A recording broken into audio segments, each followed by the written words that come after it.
کتنے لوگ کاٹتے ہیں جمعہ سے جمعہ تک، 15 دن تک نہ کاٹا، اور نماز پڑھنے کے لیے لوگ آ جاتے ہیں اللہ اکبر اللہ استغفر اللہ، تو اللہ کے نبی نے فرمایا دوسری چیز زیر ناک کے بال کاٹنا، تیسرے نمبر پہ جو بغل کے بال کاٹنا۔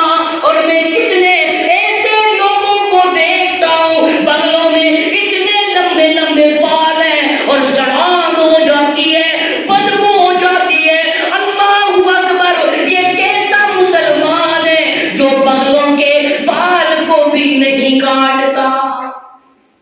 ایک ختنہ، دوسرا زیر ناف، تیسری بغلوں کو کاٹنا۔ آؤ لوگوں، اب میں تھوڑا سا اوپر جاتا ہوں، انگلیوں کے ناخن کاٹنا، نیلس، انگلیوں کے ناخن کاٹنا۔ بچوں کے ناخن کٹواؤ اور ان کو سکول میں بھیجو۔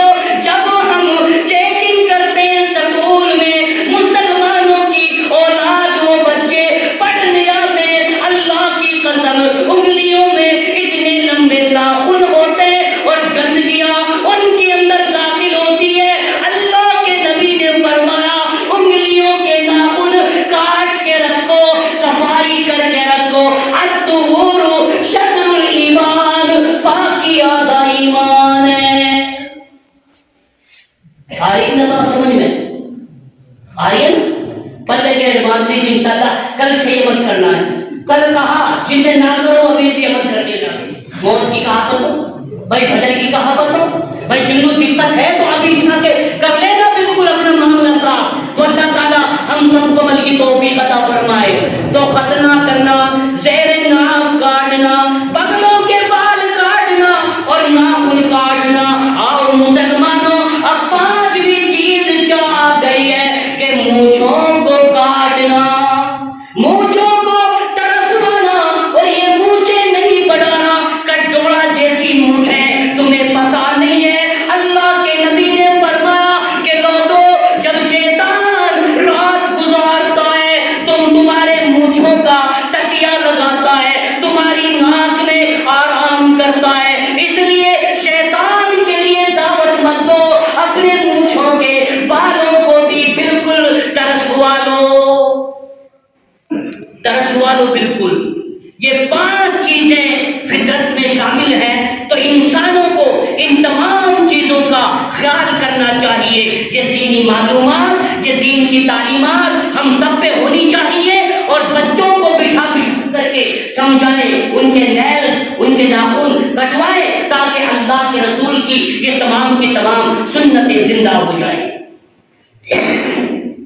اللہ تعالی ہمیں عمل کی توفیق عطا فرمائے، اللہ تعالیٰ ہمیں سمجھ عطا فرمائے۔ موضوع بڑا اچھا تھا، یہ تعلیم کے بارے میں تھا کہ ہمیں معلومات ہو دین کی 5 چیزوں کے بارے میں تمہیں معلومات ہو گئی، اور اسلام، ایمان، احسان، ان کے بارے میں بھی میں نے آپ لوگوں کے لیے نالج میں دی ہے۔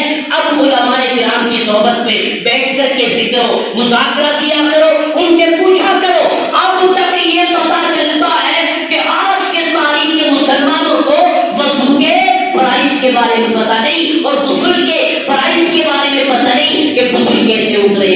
بولو، غسل کیسے اترے؟ گڑا کرنا، وغیرہ ایسے کرتے ہیں؟ یہ طریقہ غلط ہے۔ گلالا کرو۔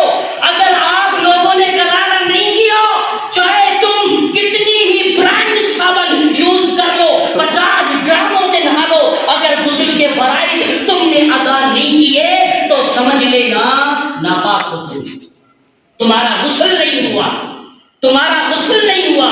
میرے سامنے آج سے تقریباً 1 سال پہلے ایک معاملہ آیا تھا، مسئلے میں شرم نہیں ہے، تو ہماری جو مسز تھی جب وہ غسل کرنے کے لیے بیٹھی تو اندازہ لگائیے، تو غسل کرنے کے لیے جب بیٹھی تو اس نے اپنی چڑیا کھول لی۔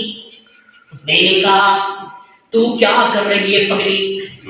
میں نے کہا تو کیا کر رہی ہے پاگل؟ یہ کس طریقے سے چڑیا کھولنے کی ضرورت نہیں، میری کھولنے کی ضرورت نہیں ہے۔ ادب کا بھی خیال کر۔ اگر تو غسل کرے گی اور سر کے بالوں کو تو کھولے گی، پھر صبح بلائے گی کسی کو میرے سر کی چھٹیاں کرو تو پڑوسن محسوس کر جائیں گی، بڑی بیٹیاں محسوس کر جائیں گی تجھے غسل کے لیے مہندیاں کھولنے کی ضرورت نہیں ہے، چھٹیاں کھولنے کی ضرورت نہیں ہے، بلکہ ایسے ہی نہالے اپنے بالوں کی جڑوں تک پانی پہنچا دے، کوئی حرج نہیں ہے۔ لیکن یاد رکھنا جب مہینے کے حیض پہ غسل کیا جاتا ہے، پاکی حاصل کی جاتی ہے، تو اس وقت تمام بیڑیاں، اس وقت تمام چٹیاں، تمام کے تمام بال کھولنے پڑیں گے، اس وقت کھولنا ضروری ہے، بیڑیوں میں اور چٹیوں میں غسل نہیں ہوگی۔ آگے کتنی اچھی بات، آگے کہاں گی؟ اللہ تعالی ہم کی توفیق عطا فرمائے۔ اب یہ میرے سارے غسل کے مسائل، تمہارے کچھ بھی معلومات آپ کو دی ہے، اب یا تم مانو یا نہ مانو، زبان سے کہہ بھی دیا لا الہ تو کیا حاصل، دل اور نگاہ مسلمان نہیں تو کچھ بھی نہیں۔ انشاءاللہ میرا موڈ تو یہ تھا کہ انشاءاللہ میں قیامت کے بارے میں اور جو سیریا اور جو ترتیب سے جو موضوع تھا انشاءاللہ ہم بیان کرتے، لیکن میرا آج آپ کے گاؤں میں آنے کے بعد ہماری ایک بزرگہ ماں تھی، اس کا انتقال ہو چکا تھا، تو اسی وقت سے تھوڑا دماغ ڈائیورٹ ہو گیا، ادھر ادھر ہو گیا، تو اس لیے من نہیں تھا۔ پھر میں نے سوچا شیخ محترم مولانا عطا اللہ صاحب سے مول صاحب اب دو چار باتیں کچھ دینی معلومات کی بتا کے چل رہا، وہ یہ کتنی بڑی قیمتی ہے، حق کا مت سمجھو۔ ربنا تقبل منا انک انت السمیع العلیم وتب علینا انک انت التواب الرحیم وصلی اللہ تعالی علی خیر خلقہ وآلہ وصحبہ اجمعین برحمتک یا رب العالمین۔ الحمد للہ رب العالمین۔ اللہ